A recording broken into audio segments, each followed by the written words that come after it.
সম্মানিত দর্শক শ্রোতা, দেশ এবং দেশের বাইরে থেকে আপনারা যারা আমাদের ভিডিও দেখতেছেন শুনতেছেন, সবাইকে প্রীতি শুভেচ্ছা জানিয়ে শুরু করছি আজকের প্রতিবেদনে অংশ নেওয়া এই সুন্দর আপুটির জীবনের গল্প কথা নিয়ে সাজানো আজকের প্রতিবেদন। তো কেন এসেছে প্রতিবেদনে বিস্তারিত আলোচনা থাকছে। আপুটি দেখতে খুবই চমৎকার, ওনার গায়ের রং শ্যামলা, উচ্চতা 5 ফুট 2 ইঞ্চি, স্বাস্থ্য ভালো, শিক্ষাগত যোগ্যতা উনি আপনার অষ্টম শ্রেণী পর্যন্ত পড়াশোনা করেছে, নামাজ কালাম পড়তে পারে, কোরআন পড়তে পারে। বৈবাহিক অবস্থা ওনার আগে কখনো বিয়ে শাদী হয়নি। বর্তমান বয়স 18+।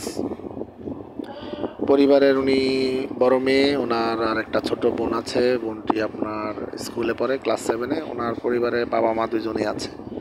তো বর্তমানে বাবার বাড়িতে আছে। বাবার আর্থিক অসচ্ছলতা, আর বলতে পারেন মধ্যবিত্ত পরিবার। তো উনি ভালো সম্বন্ধ পাচ্ছে না, আর মূলত মেন কারণ হচ্ছে ওনারা যে এলাকায় থাকে আপনার যৌতুক ছাড়া বিয়ে শাদী হয় না।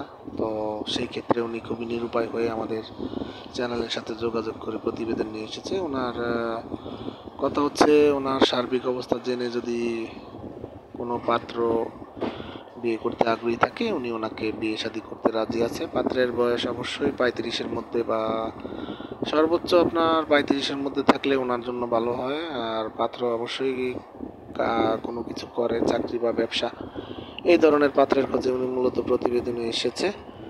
আর পরিবারে ওনার বাবা মূলত আপনার হচ্ছে একটি ছোটোখাটো ব্যবসা বাণিজ্য করে, আর মা হচ্ছে গৃহিণী।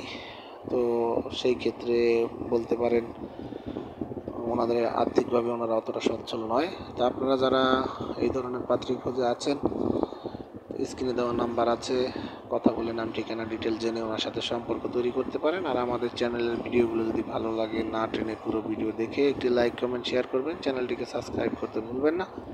পাশে থাকবেন সেই প্রত্যাশা নিয়ে বিদায় নিচ্ছি। ভালো থাকুন, সুস্থ থাকুন, স্বপ্নভূমি চ্যানেলের সাথে থাকুন। আসসালামু আলাইকুম।